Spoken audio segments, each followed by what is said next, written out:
And the fourth obstacle is like a not apply antidote.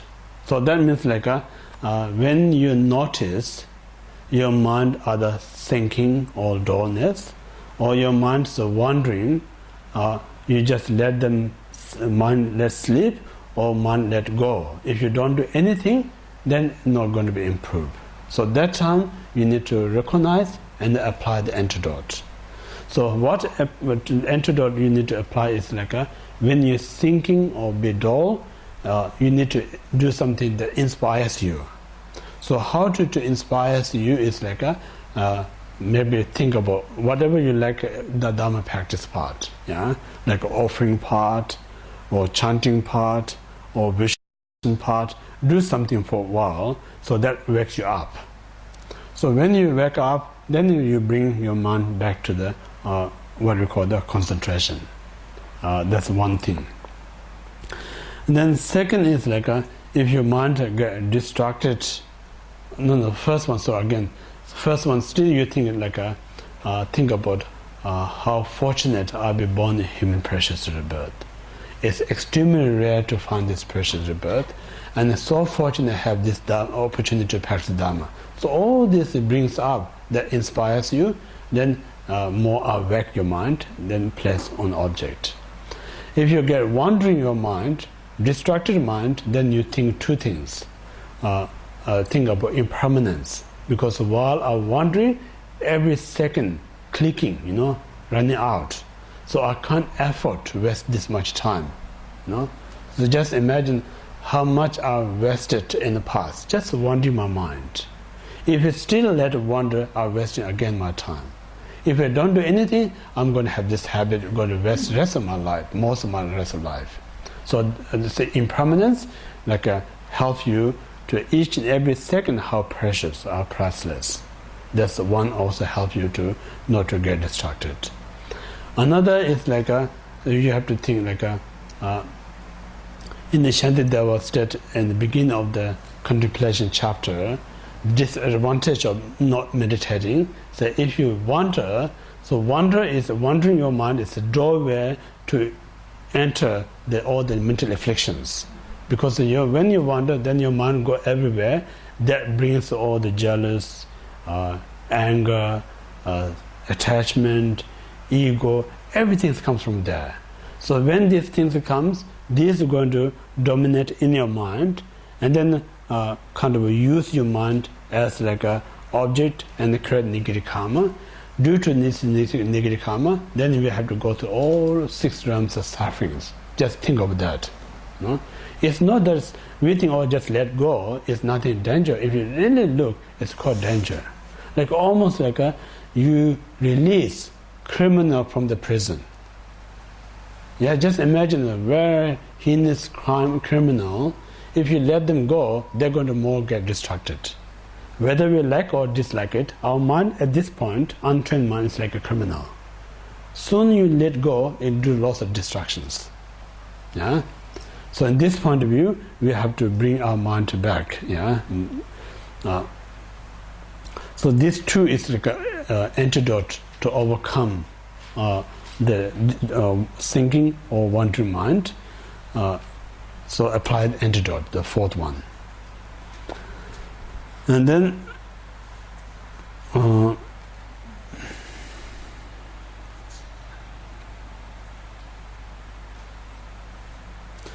now fifth obstacle is like a over apply antidote. Over apply antidote means when you meditate, your mind very comfortable on the object, but still you pushing too much yourself. I want to be much faster to achieve something. Then you overdose, over apply the antidote. Then again you get distracted. So when your mind on object very focused, there's a equanimity, just leave it is. So for instance, someone who doing the job very comfortable where you don't say anything. Soon you say something, they got upset. So something when our mind doing the job, concentrating, then don't try to push again. So live it is. That's we call equanimity. So this is the fifth obstacle. Obstacle is the over applying. Antidote for that, live equanimity. Don't force.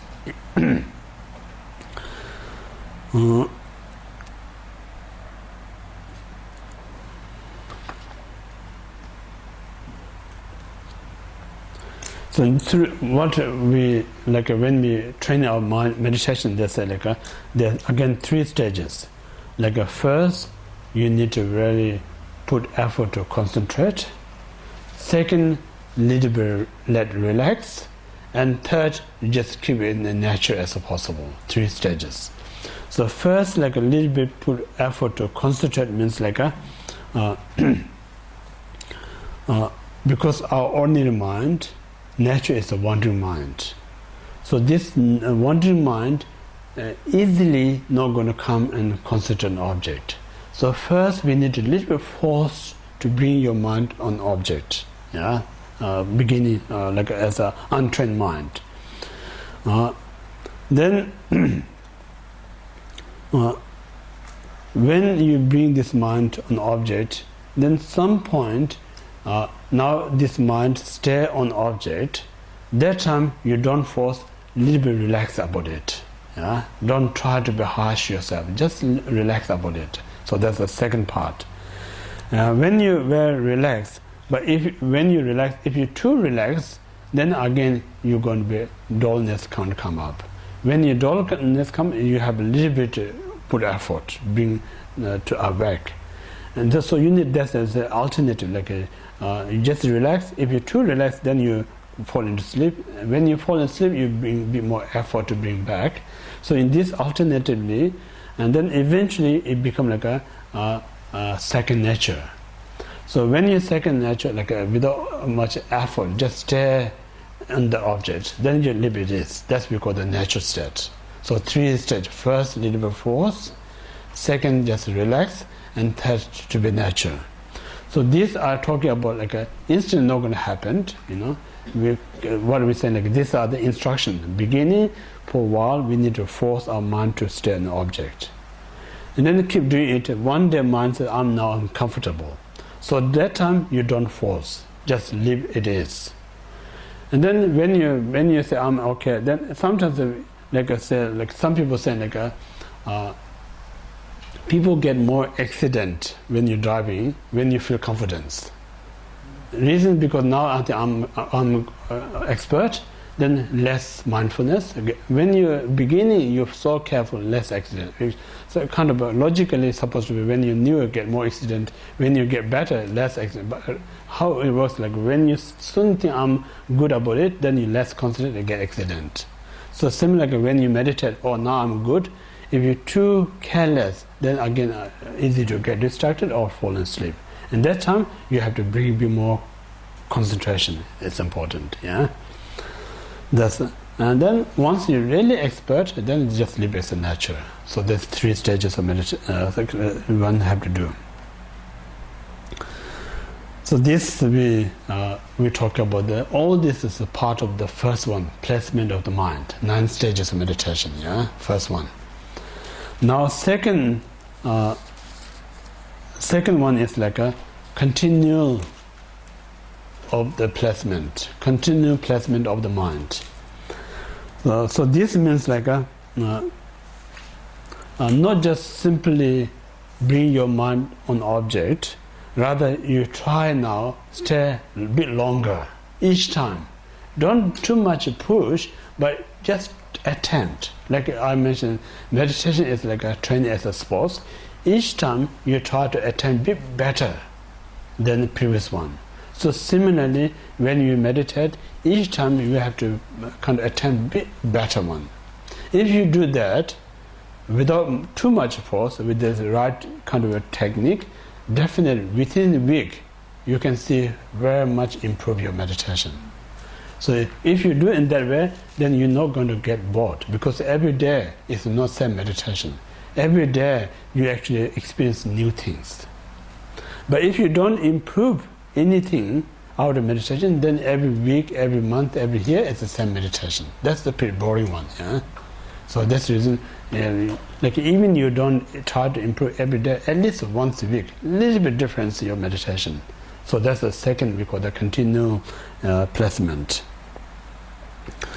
And then third is we call the repeated placement. So repeated placement means like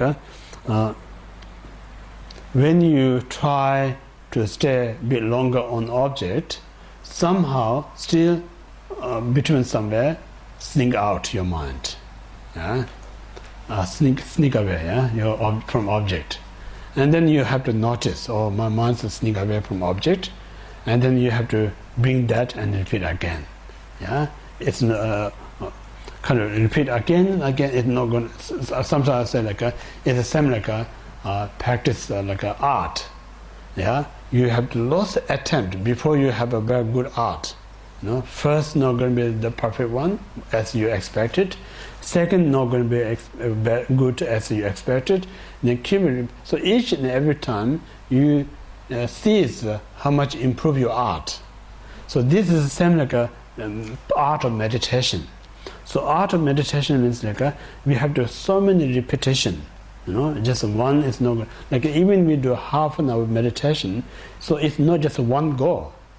Within the half hour, we're repeating so often, so often. Like so for a beginner, impossible to stay 1 minute concentrate, almost impossible. So what we need to do, like we always what we do is like we're attempting ourselves to stay on the meditation. We're not just staying on the meditation at this stage. We just attempt to stay our mind on object. That's the repetition we call it. Yeah, the third kind of repeated the placement. Yeah, third one. Now fourth is called the close placement. Close placement means like a close.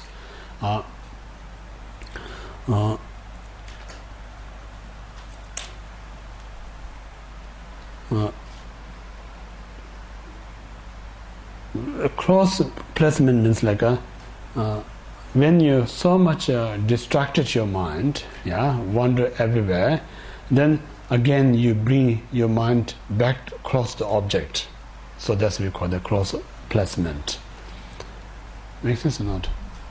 Say that one more time. Close placement. Yeah. So when your mind wander, you just bring that mind back to close to object. Yeah. Like this time it's like what we say like you as the mother, your mind is like a child.